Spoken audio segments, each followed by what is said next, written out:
Well, it's good to see you guys here, church. And if you have your Bible, we're going to be in Matthew 11:25-30 today. We are going to be talking a little bit about rest here in just a moment. If you've been with us for a little while, maybe this is the first time in a long time, we've been in the middle of a series called Foundations, where we're talking about really our plan for how to build our lives or rebuild our lives with Jesus at the center of it all. A great way to think about this series is that it's a discipleship pathway of sorts of where to begin. If you're beginning in relationship with Jesus, if you want to rebuild your life with Jesus at the center of it all. And so very specifically, we've been talking about 30 beliefs, practices, and virtues. And the reason I'm holding this is because it's got it all mapped out here for you if you wanted to follow along. 30 beliefs, practices, and virtues that are going to help you know God well. Not just know about Him, but know Him well. Do the things that He calls you to do, that we see Jesus do, that we would be like Him in everything. These are the priorities of a disciple, of a follower of Jesus Christ. We talked about all the way back in August, that we would know Him well, do what He calls us to do, and be who He's called us to be. And so today we are wrapping up the practices portion. This is the 10th practice we're talking about, which is going and resting. It was funny when Jeff mentioned this a little bit ago. I heard the collective sigh around here of that practice that we all kind of, I think it's one that we probably know we need. We probably all really, really, really want.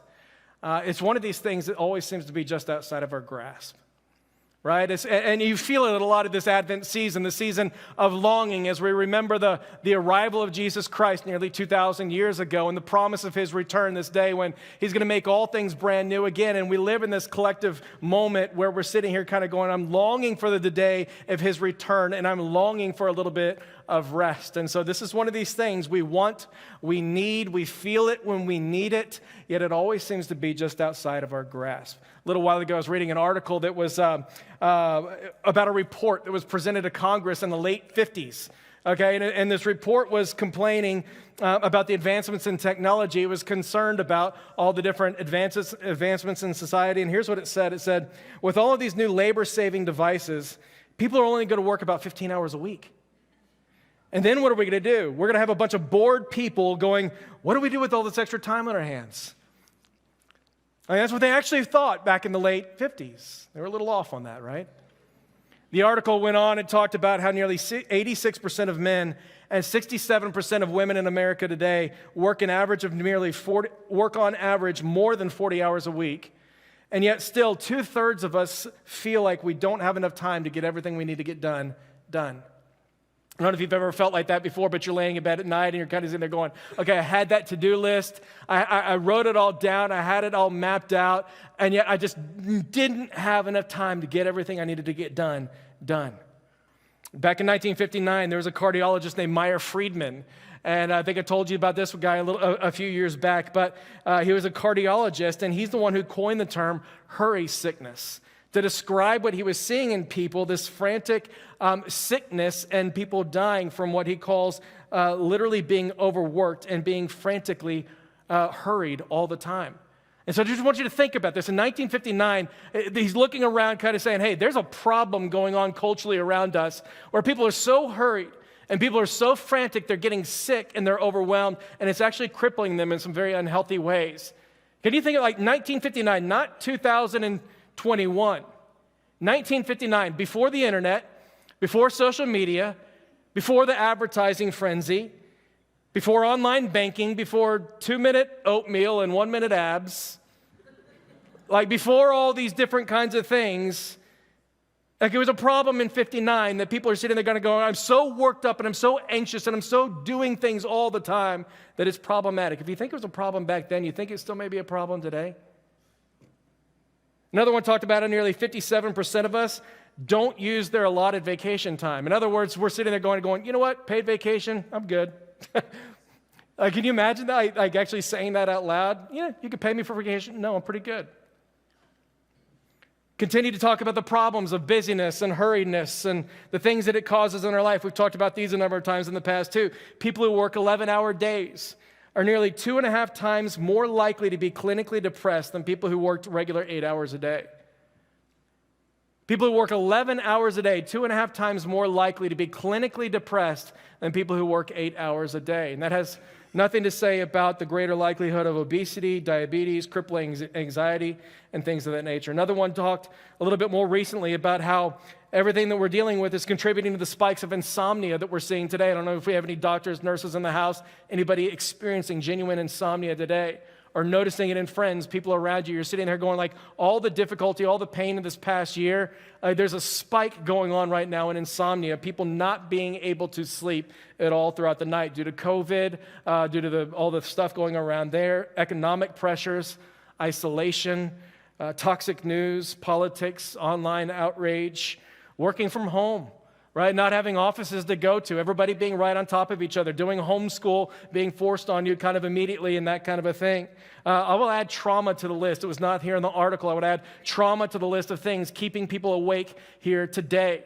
This reality that, you know what, the pain of my past or the pain of a wandering child, the pain of what a parent or a friend did to me at some point in time, it doesn't go away on the backside of a good nap. And I would add that to the thing too, but the article goes on and says, what's happening right now is that our minds are racing more than usual, which elevates the body's arousal response system, and it triggers insomnia. And so this is life in the 21st century Dallas, Texas. It's work, it's family, it's responsibilities, it's busyness, it's hurriedness, especially coming out of Thanksgiving and into a Christmas season when you may be hosting and you may be having family come in with undue pressures and things of that nature. Everybody longing for things to be made right, for Jesus to return again and to make all things brand new. And so in the middle of this context, Jesus comes with a very familiar invitation for us. And my hope and my prayer is that we would come back to this familiar invitation of his and that you and I would actually take him up on what he's inviting us into here today. And so in Matthew chapter 11, Jesus is going to say it like this. He's going to say very simply, "Come to me, all who are weary and heavy burdened, and I will give you rest. Take my yoke upon you, learn from me, for I am gentle and humble in heart, and you will find rest for your souls. For my yoke is easy and my burden is light." I love how Eugene Peterson talks about this in The Message. I don't know if you know or are familiar with The Message at all. The Message is a fantastic modern-day paraphrase of the original language. It's not a study, original resource, anything like that. It's a fantastic translation, though. But he puts it like this. Eugene says, "Are you tired? Are you worn out? Are you burned out on religion?" Which is a fantastic translation given the context of chapter 11. All these people that should understand who Jesus is, not understanding who Jesus actually is. He says, "Are you burned out on religion?" Maybe I might add, are you deconstructing still today? "Come to me," he says. "Get away with me and you will recover your life. I'll show you how to take a real rest. Walk with me and work with me and watch how I do it. Learn the unforced rhythms of grace. I won't lay anything heavy or ill-fitting on you. Keep company with me, and you will learn to live free and light." This is the invitation of Jesus for us today. That you and I wouldn't just hear this word, that we wouldn't just repeat it or have it memorized, that we would take him up on this invitation to come to him and rest, knowing that when we come to him and rest, he will come and he will give us his rest. And it's not just any rest that we're talking about. It's not just physical rest or a good nap or anything like that. The word that he uses also means refreshment or restoration. This is what he's talking about right here. He's going to bring refreshment, and he's going to do it inside your soul, which is the location of what he's talking about. I will bring rest for your soul, not just physical bodies, although that is a part of it. I will give you rest and refreshment and restoration for your soul. It's this innermost central part of who you actually are. That's what the word soul is. It's the centralmost part of who you actually are, much like a battery in a car or something like that. A car battery, you know this, when it's fully charged, when it's brand new, it brings power and it brings life to the rest of the car. The lights are going to go on, the windows are going to go up, you're going to be able to turn the key and it's actually going to start up. However, at the end of its life cycle, when it gets wound down, what happens is the battery gets depleted and you may or may not be able to roll up the windows. You may or may not be able to start the car in that parking lot, and you may or may not be able to get to where you really want to go. And so this is why rest is such a big deal. This is the reason why it's such a big deal to Jesus. It's such a big part of Israel's life in the Old Testament. We're going to take a peek at that in just a little bit ago. John Mark Comer puts it like this. He says, 80% of loving God and loving other people In other words, the great commandment where he says, you want one thing to do. You want me to simplify this. Love the Lord your God, all your heart, soul, mind, and strength, but also love your neighbor as yourself. 80% of the great commandment to love God and to love your neighbor is a simple act of being physically, emotionally, and spiritually awake. That's all that it is. It's being alert enough to give someone else your affection, the time that they need, the time that they require, the attention that they require. And we know this is how it works. But the sad reality, he says, is that most of us still will not rest until we're fully depleted and only have about 10% of our battery power left. In other words, we don't rest until we get to the very end and we're just about to dissipate or pass away or whatever it may be. Then when we finally do rest, he says, most of us won't rest well because we confuse rest with entertainment or distraction, or we rest only long enough to make it another day. In other words, I'm just about to pass away, and so I'm going to take a little nap, and I'm going to get just enough refreshment, restoration, in order to make it only for tomorrow. And so we see the fallout of this happen all the time. You see it in your home life, with your kids, with your spouse, with your friends, with your family, whoever it may be that you live with or around. We see this. We know the pain. We know the difficulty of what it looks like at home when you're not fully refreshed. What do? They get hanger, right? Right? They get angry. They get your wrath. They get short temper. They get choppiness. They get snappy. They get moody. They get dull. They get distracted from you. But when you're awake and when you're refreshed, they get your attention. They get your life. They get your fullness. They get your joy. They get your laughter. They get all of who you are being invested in who they are. This is what Jesus is talking about in John chapter 15. We talked about this at the beginning of the semester here together. But in John chapter 15, he's going to say, I am the vine and you are the branches. If you abide in me, my word abides in you, then you will go and you will bear much fruit. What's he talking about with fruit? Talking about things like love and joy and peace and patience and kindness and goodness and gentleness and faithfulness and self-control and courage or conviction or wisdom. Essentially, the fullness of life is what he's talking about. But don't miss the means by which we acquire these different things. It's not through stressing and it's not through striving. It's not through overworking. It's not through taking the bull by the horns. It's not through, climbing and climbing and climbing and doing everything in your possible power. He says, no. It's by abiding in him. Which is another word to say, no, it's by remaining in him, or it's in resting in him. And so Jesus comes very simply with this invitation for us today, and he says, you who came in today weary and heavy burdened, you who came in stressed and anxious and heavy and depleted by trauma or by different things that are going on in your life around you, come to me and rest, and I will bring you the refreshment and the restoration that you need. And so the question we've got to ask as we look at this very simple text you've heard 1,000 times if you've been around the church for any amount of time here, is very simply this, have I actually taken him up on his invitation? Is this just a verse that I have memorized, that I quote all the time?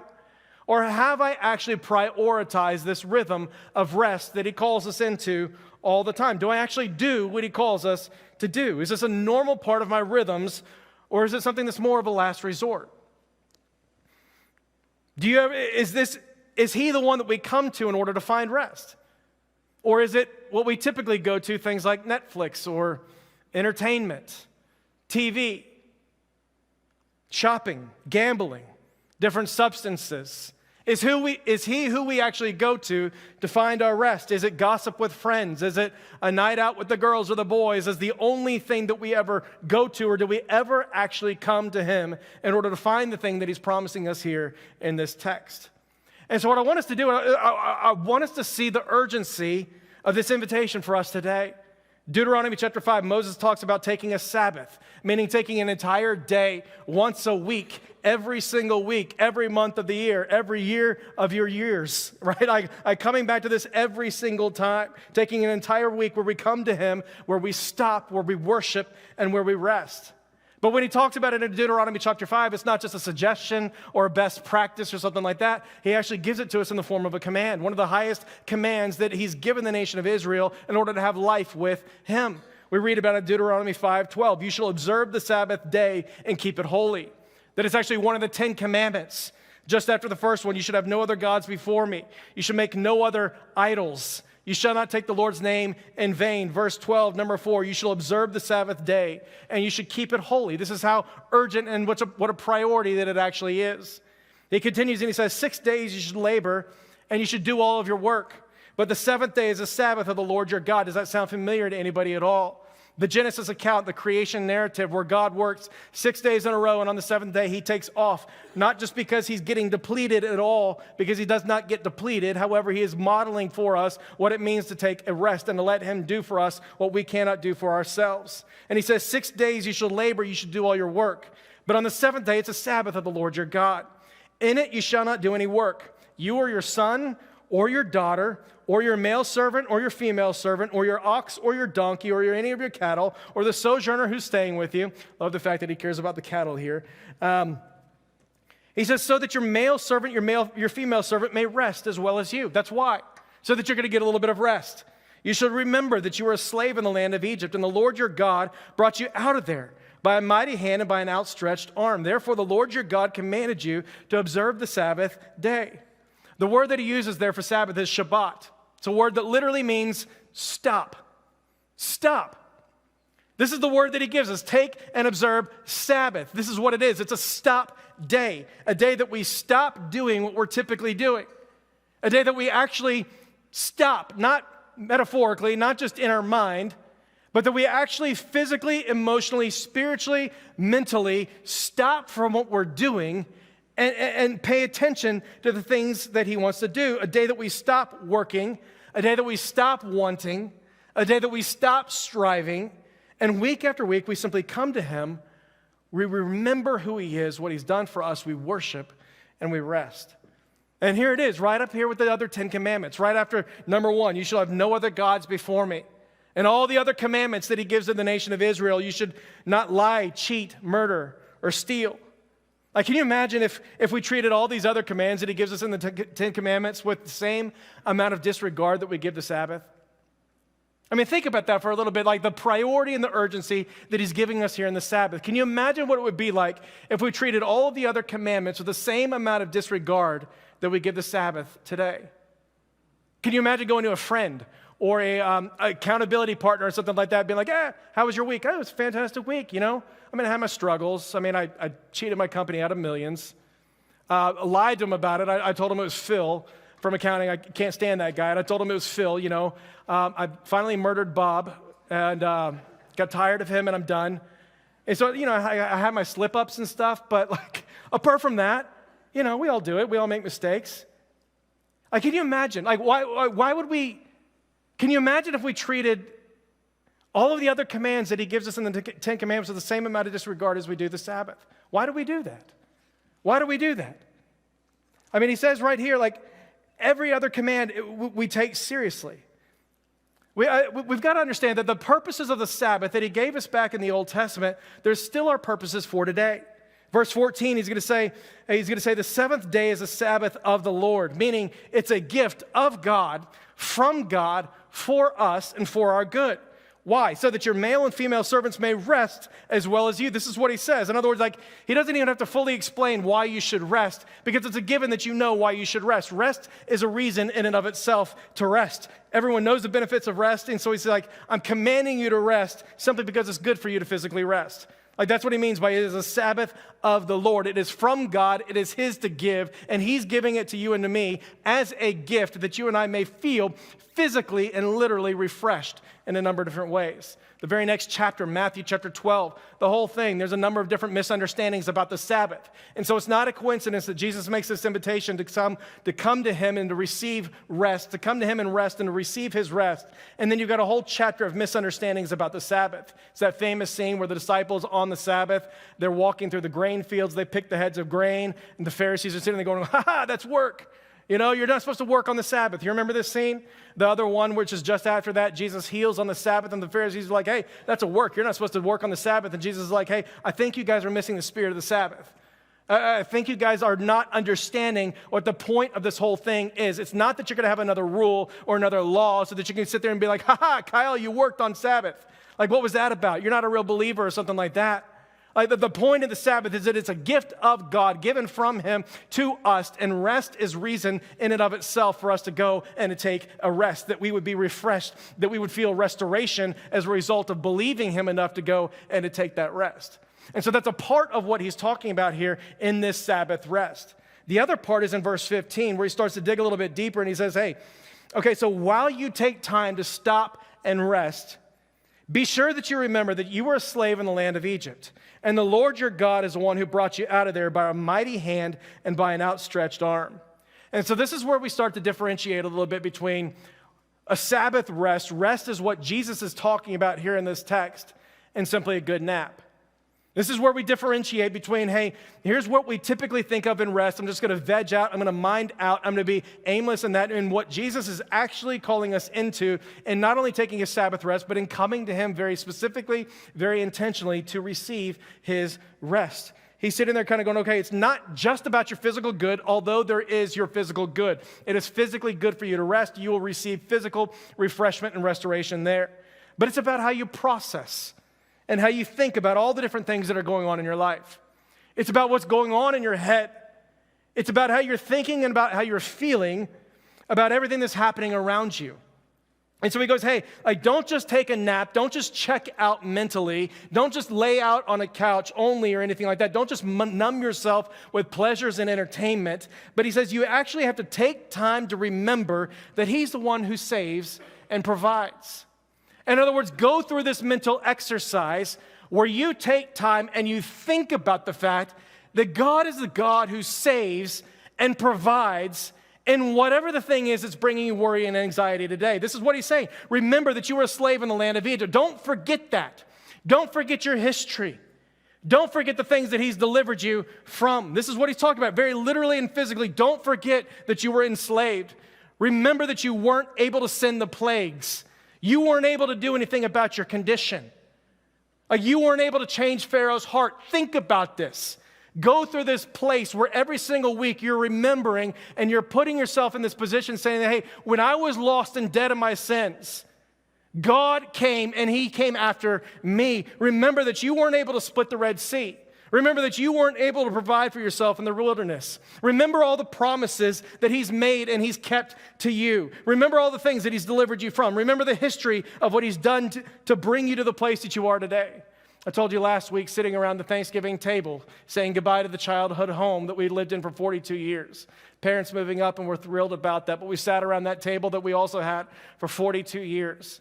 And we sat there in this time and we made rocks and stones and we kind of wrote out some memories there. And we ran around this table just sitting there remembering and praising God for his faithfulness in our lives, individually and as a family over the years together. And we just sat there and we talked about, hey, remember that time when we were 5 and we would go and do this? And you remember this time when we were doing this? And you remember this time that God came and did this? And you remember how he set you guys up over here? And remember those times we'd come down in the middle of the night and Dad would have the blanket over his head and we'd listen to him pray out loud for the family. And you remember those times that we would be sitting around eating a terrible dinner at night and they would bring out the Bible and make us read it and we would just talk about it. And we didn't want to do that, but do you remember what God was doing in those moments? And do you remember this time and that time? Do you remember sitting around that piano and singing together as a family when you thought that was the most ridiculous thing in the world to do, but the joy that you actually felt and wouldn't admit to anybody?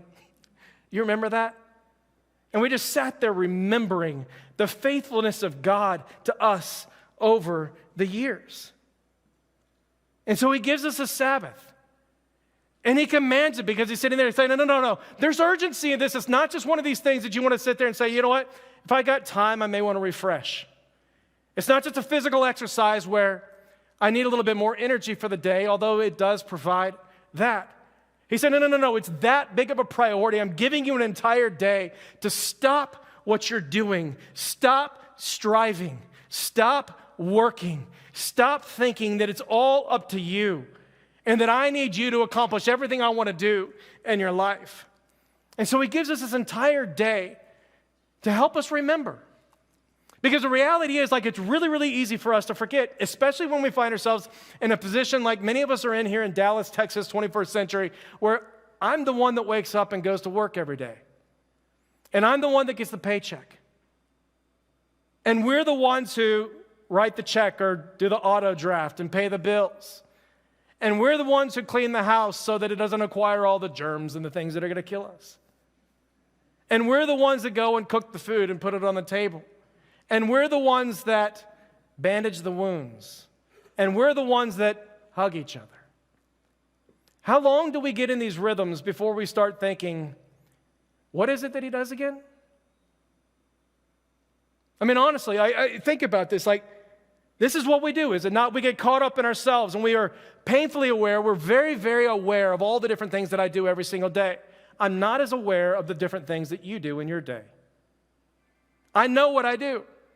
I've got no idea what happens at home. Maybe you've caught this in your own dynamic, whatever it may be, but maybe you walked in from work at some point in time, and you came home, and there's a towel on the floor, and you're sitting there going, what have you been doing all day long? Never mind, there's 13,000 children running around and stuff like that, but you're like, what have you been doing with your day all day long? Or maybe the roles reverse or something, and they finally walk in the door, or whatever it may be, and you're sitting there going, finally, a high five. It's time for you to get to work. Like they've been out at work or something, just playing with the boys or the girls all day long and just kind of doing their own thing. Like, we're very, very aware of the different things that I do, and I'm not so aware of the different things that you do. And this is what it is. It's very easy for us to forget that he's the one who causes it to grow. And so that's what this whole thing about. Like, Jesus is going to say, like, come to me all who are weary and heavy laden, heavy burdened, and I will give you rest. And this whole practice of Sabbath, the practice of rest, is really a question of faith. Will I believe? Will I trust him to save and to provide? And whatever the thing is that's bringing me anxiety, worry, stress, pain, difficulty here today. Because the reality is, like, nothing about this practice, it makes any sense unless I actually believe that he's able to provide better in 6 days than I can do in 7. Now, you got to understand, in an agrarian culture, when the Israelites are receiving this commandment for the very first time, it does not make any sense to take a day off of work. Like, crops had to be harvested every single day. Water had to be gathered. Animals have to be fed every single day. Like, emails got to go out every single day, do they not? Communication has to be had. Like, Little League baseball and hockey has to be played every single day. Otherwise, where's the scholarship going to be? Like, aren't they going to go pro? Like, how are they going to be socially adjusted unless they're working, constantly doing everything that everybody else is always doing every single day? Like, waffle fries should be made every single day, right?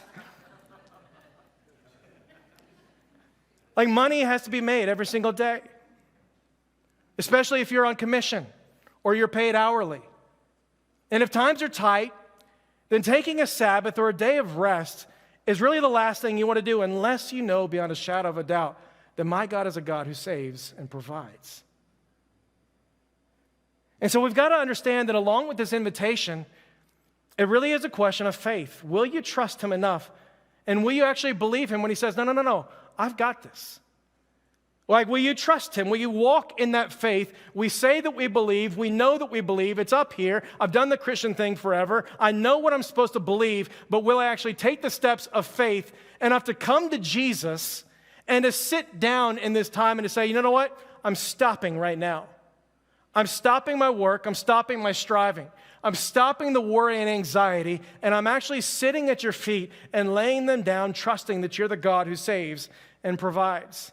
It's a faith that believes that whatever it is that's making me restless all the time will best be handled with him, which does not mean that he's immediately going to bring home the prodigal child, or that there won't be a time of waiting or a time of longing or anything like that. But it simply acknowledges that, you know what, my time is best spent in his presence, trusting him to come and to do what I cannot do for myself. It's a belief that takes God at his word. Even Deuteronomy chapter 28 from the Old Covenant that believes that, hey, you know what, he's still a God who blesses today. When he says things, if you diligently obey the Lord your God, speaking of the 10 commandments and all the other commandments that he gives, he says, if you diligently obey the Lord your God, all these blessings will come upon you and overtake you. Blessed shall you be in the city. Blessed shall you be in the country.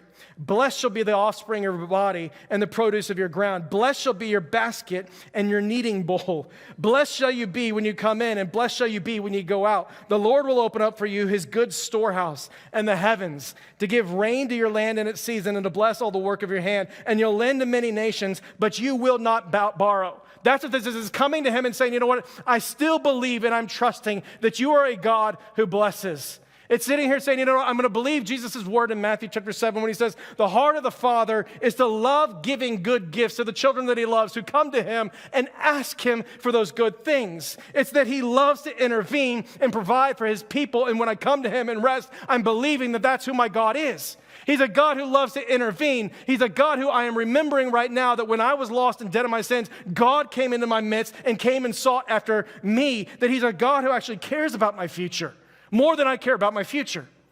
That he's a God who cares about my job more than I can care about my job. That he's a God who cares about your children more than you care about your children.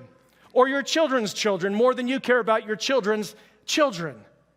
And so I don't have to lay awake every single night and normalize restlessness simply because everybody else in the world normalizes restlessness today. Because I know beyond a shadow of a doubt that rest is to be had when I'm sitting at the feet of Jesus. Why? Because he is a God who saves and provides. I'm thinking of the scene in Luke chapter 10, Mary and Martha. One of my favorite scenes in the Gospels where Jesus comes and he pays his friends a visit. Can you imagine hosting Jesus for Thanksgiving at your house? Like, would that make anybody stressed or anxious? Right? Like it's not just the uncle or the aunt or whatever it may be. Like Jesus is coming to your house. Mary and Martha are hosting Jesus.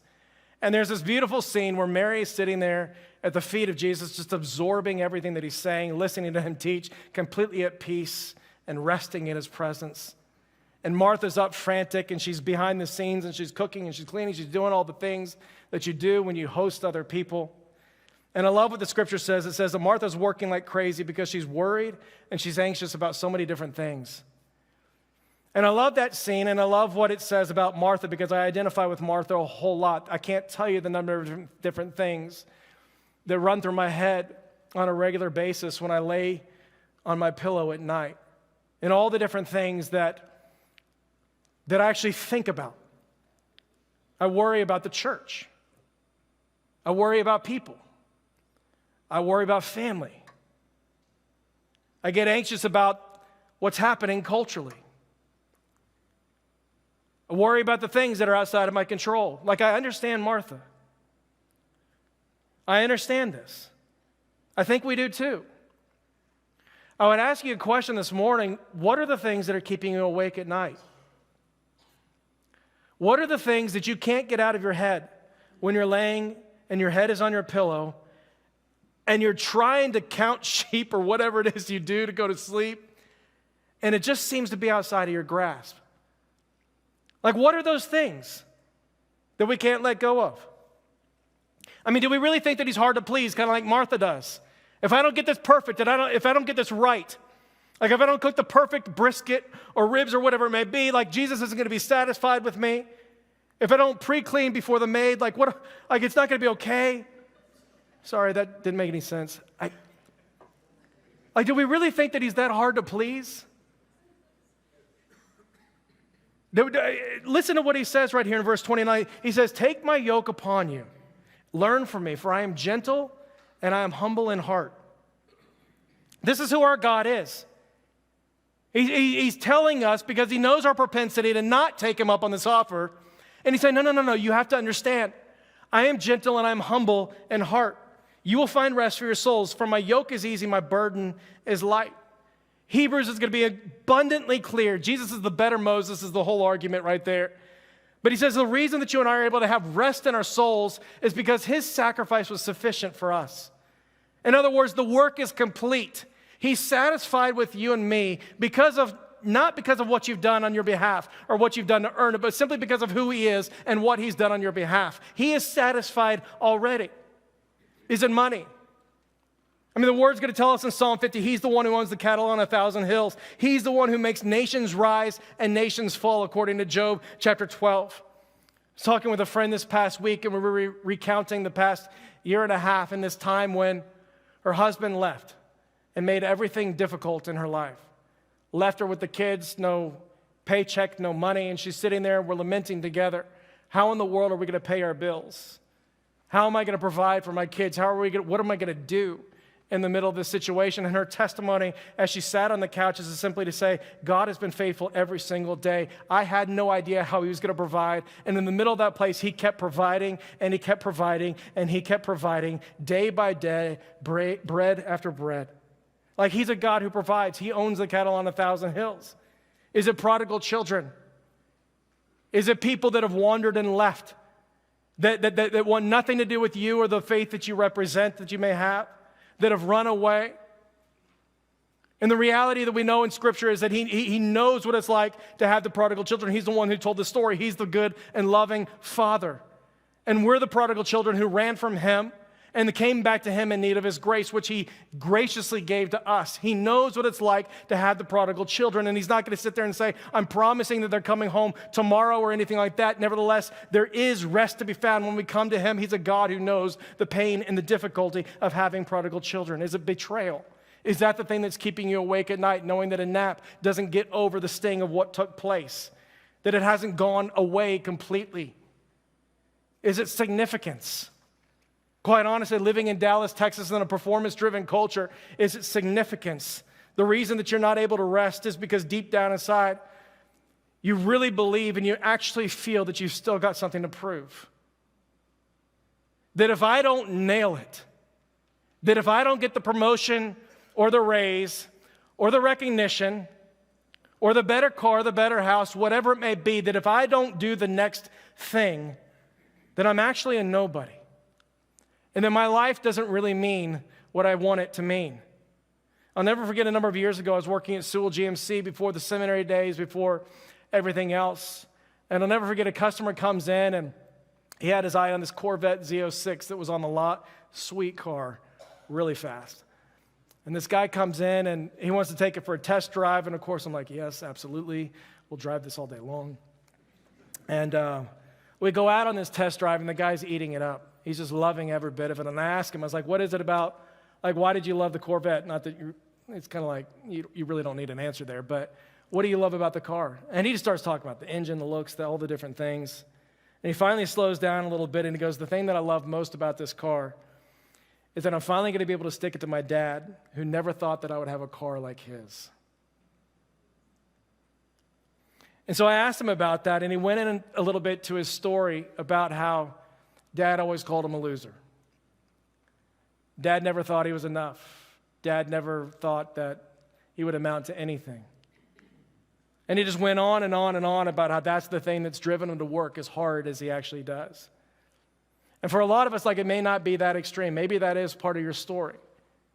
But for a lot of us, it may just be the haunting voice in our head that's sitting there laying awake at night, that's sitting there going, you know what? You really are only as good as the things that you produce.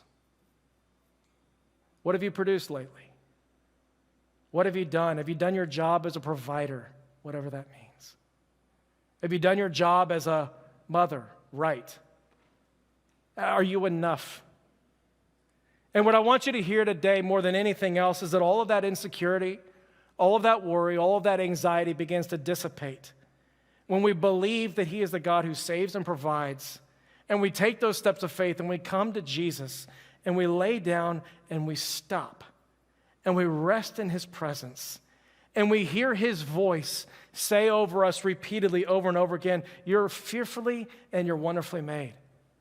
Like you're already totally and completely loved by him according to Psalm 139. You're a child of God. You're already made in his image. You're called holy. He calls you and me holy, not because we are holy, but because he's holy, and that's what he's given to us in the life, death, and resurrection of Jesus Christ. He calls us saint and co-heirs with Christ, masterpiece, and ambassador for the Lord Jesus Christ. That we come into his presence, that we would stop, that we would listen to his voice as he reminds us that you and I don't need to be perfect in relationship with him. That we come into his presence and we remember that he doesn't need you to be the perfect mom, and he doesn't need you to be the perfect provider in your home. As we listen to his voice, as he reminds us and says, he doesn't need you to have a fancy title or a position of power. He doesn't need you to have all the different things. He doesn't need you to have infinite knowledge and understanding about what the future is going to look like, because he already has the infinite knowledge. He already has the power. He already has all of the ability. He doesn't need you to have everything figured out, because he already does, and he's the one who saves and provides. And church, there's rest in that. There's rest in that. If we're willing to walk by faith and to come to him and actually stop and say, it's not just going to happen up here, but I'm actually going to stop. from all of my striving, all of my worry, all of my anxiety. I'm going to lay down and I'm going to stop. And I'm going to trust that you are the God who provides and saves. And so the practice this week is very simply that we would do that we would be a people that rest and that we would practice a Sabbath, that we would plan a time to stop, to worship, to remember, and to rest. The good news about this rhythm is that it's already built in culturally. Like he's given it to us. It's been around for thousands of years, that we would have a Sabbath, a day. And then we would go beyond a day, yes, but at least we would take a day every single week where we stop, we set aside, we get away, and we remember that he is the God who saves and provides, that you would be parents if you have kids in your home, that you would allow them time to rest, and that would be the legacy that you pass on to them, that you understand that I don't have to keep striving all the time. 6 days is more than enough. That we could lay down, that you wouldn't put the burdens of performance and anxiety upon them, that you would allow them time to rest, time to sit, and to remember that he is the God who saves and provides. That God would come along, that he would bring refreshment and restoration for your soul, that we would be a people, men, women, and children, that would be able to love the Lord our God, all of our heart, all of our soul, all of our mind, all of our strength, that we'd be able to love our neighbor as ourselves, all for the praise and for the glory of his name. May God bless you with rest this week. Father, we love you, God. We praise you.